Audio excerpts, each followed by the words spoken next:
మీ బంగారం తాకట్టులో ఉందా? విడిపించుకోలేక ఇబ్బందులు పడుతున్నారా? అయితే మీ బంగారాన్ని వెంటనే విడిపించి కొంటాం. గణేష్ గోల్డ్. మీరు సంప్రదించాల్సిన ఫోన్ నంబర్లు 9160-266-916, 8712619507.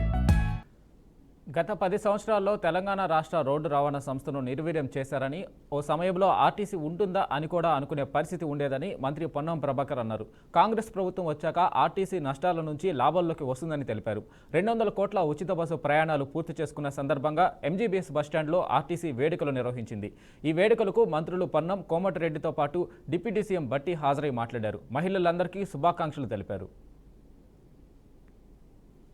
డీజిల్ ద్వారా వస్తున్నటువంటి పొల్యూషన్ నుంచి నగరాన్ని దూరంగా ఉంచడం కోసం ఖర్చుకు వెనకాడకుండా ఎంత ఖర్చు అయినప్పటికీ కూడా కొత్తగా అదనంగా ఆర్టీసీ బస్సులు, బ్యాటరీ బస్సులు కొనుగోలు చేసే కార్యక్రమాన్ని నాంది పలికారు. ఇప్పటికే దాదాపు 3000 బస్సుల్ని ఆర్డర్ ఇచ్చారు. ఇంకొక 500 బస్సుల్ని అదనంగా కొనుగోలు చేసే కార్యక్రమాన్ని కూడా చేపట్టారు.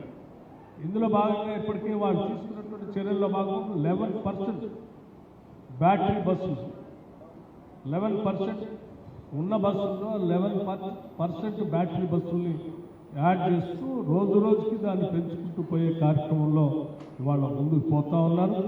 వారికి నిజంగా ఈ రాష్ట్రం పైన, ప్రజలపైన ఈ కాలుష్య నివారణ నుంచి రాష్ట్రాన్ని కాపాడటం కోసం వాళ్ళు చేసుకున్నటువంటి చర్యలు కూడా అభినందించదగినటువంటి విషయం.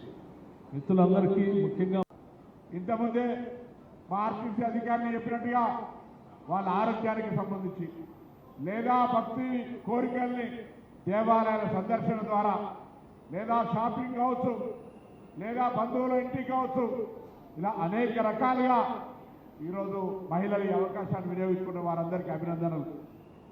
ఆర్టీసీ కూడా గౌరవ ఉప ముఖ్యమంత్రి గారు, ముఖ్యమంత్రి గారు మిత్ర గౌరవ మంత్రుల సహకారంతో 10 సంవత్సరాలు నిర్వీర్యమైనటువంటి ఆర్టీసీ ఉంటుందో ఊడుతుందో తెలియనటువంటి పరిస్థితులల్లా ప్రజల అభిప్రాయంతో, ప్రజల ఆకాంక్షలతో, ఆశీర్వచనతో ఏర్పడ్డ ప్రజా పాలన ఈరోజు నష్టాల నుంచి దాటి లాభాలలోకి వస్తా ఉన్నది. ఇది ఈ ప్రజాపాలన ఆశీర్వచనం, ప్రజల యొక్క దీవెన.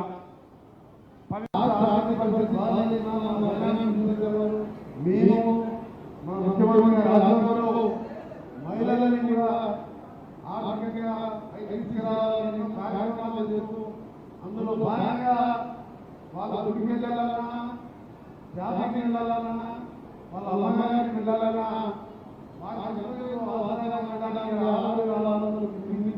ఇందకే కోట్లని సక్సెస్ఫుల్గా చేస్తూ కొత్త పద్ధతులు కొనుక్కుంటూ ఇంకా ఎన్నో కార్యక్రమాలు చేసుకున్నాము.